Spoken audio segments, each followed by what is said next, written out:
FAGASA, which is the Field Guides Association of Southern Africa, presents Safari Guide of the Year 2022. My name is David Batsoffen, and together with FAGASA, I'm presenting In Conversation With.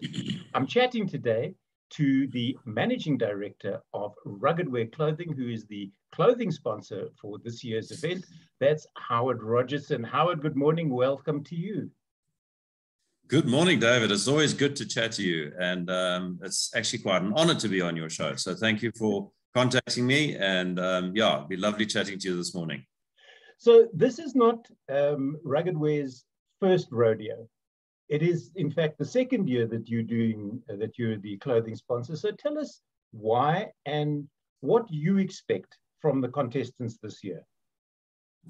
So yeah, our first year was meant to be when the dreaded COVID hit us. So that unfortunately never happened, but we were able to be part of it last year, and having been through last year's experience, for us, it was just a given that we would be involved and try to be a part of this as long as we possibly could.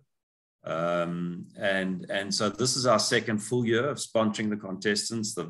We sponsor the entire crew, from TV crew to judges to contestants to sponsors to everything.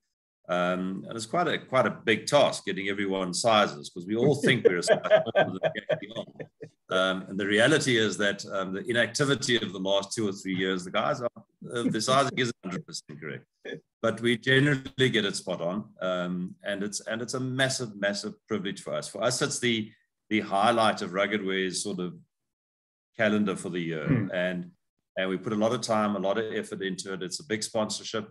But it is just working with wonderful, wonderful people. I love the sense of the expectation on standards within the industry, and I think the event promotes that. And we're starting to find that it's becoming an aspirational event. I was up in the Timbavati yesterday seeing a lodge, and one of the young guys was chatting to me saying, how does he get to be a contestant? How does he get to be on this? That's what he wants to be. He wants to, even if it's just one of the 5. You know, they realize to win it, your standards have got to be absolutely phenomenal. And I think that excitement within the industry, I think that what it means for the people, the recognition of these young men and women, I think is absolutely phenomenal. And we all think they've got the dream lives, that they live in the bush and they get to mix with amazing tourists and personalities and celebrities, but it's also hard work, and they've put in many hours of study and hard work to get where they are. So it's a massive privilege to be involved, and we just get so excited about it every year. We work twice as hard to get ready for it, but the week itself is a lot of fun, and that's the other reason why we get involved as well. We get to see the good side of stuff at the end of the day. We don't see the behind the scenes, all the hard work, all the books that have to be read late into the night, bird calls that you have to understand. People on the sidelines just, are there for the enjoyment, not necessarily for the competition. Howard, I know how the contestants prepare for this event because I've interviewed them all. I know how the judges prepare for this event because I've interviewed them all.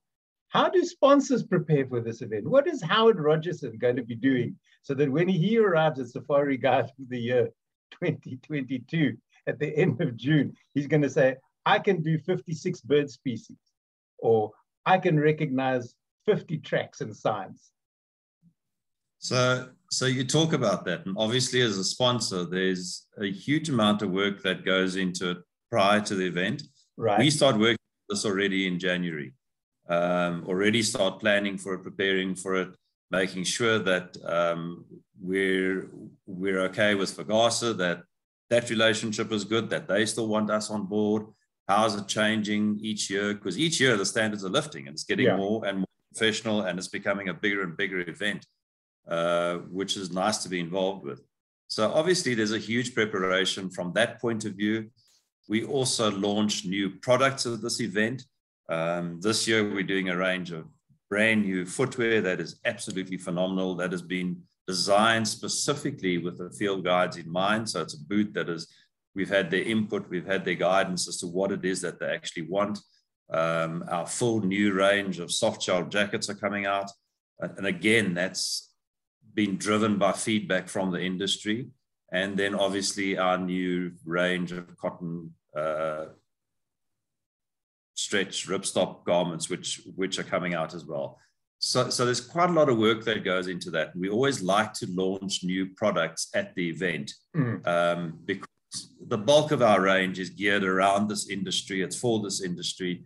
And we take their comments and we take their advice on what they need very, very, very seriously. And we try and create garments which are perfect for what they need to be doing.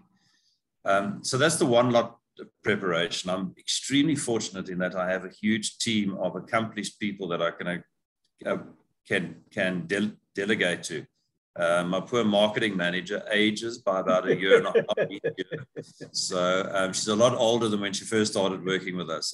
She's certainly not because of anything else other than a lot of work behind the scenes.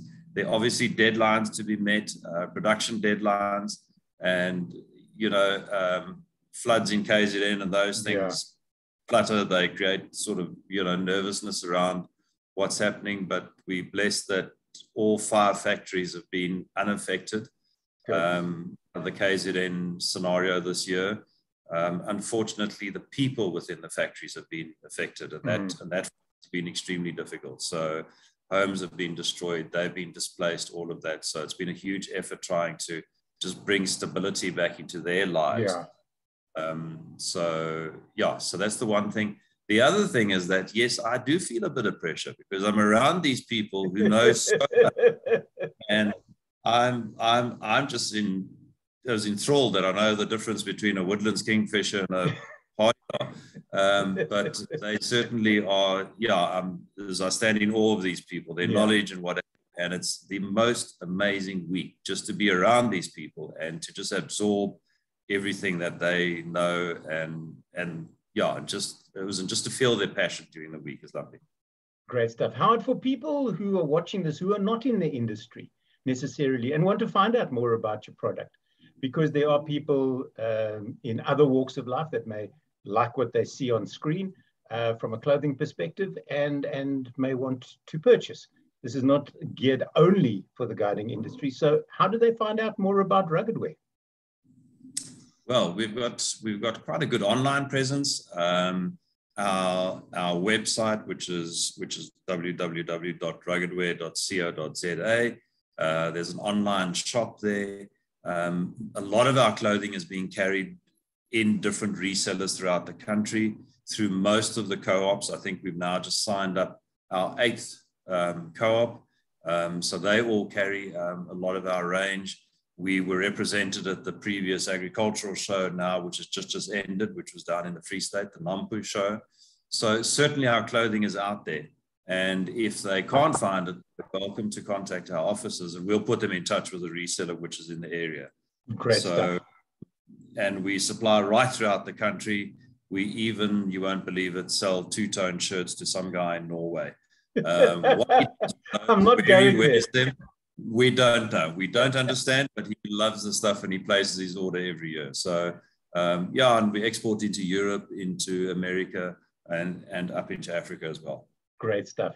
Howard, I look forward to seeing you at the end of June at Safari Guide of the Year. I've been talking today to Howard Rogerson, who is the MD of Ruggedwear Clothing, who is the clothing sponsor once again for the event. Howard, thanks very much for joining me. David, thank you for your time and look forward to seeing you in the bush in about 5 weeks' time. We're going to have an amazing time, so thank you.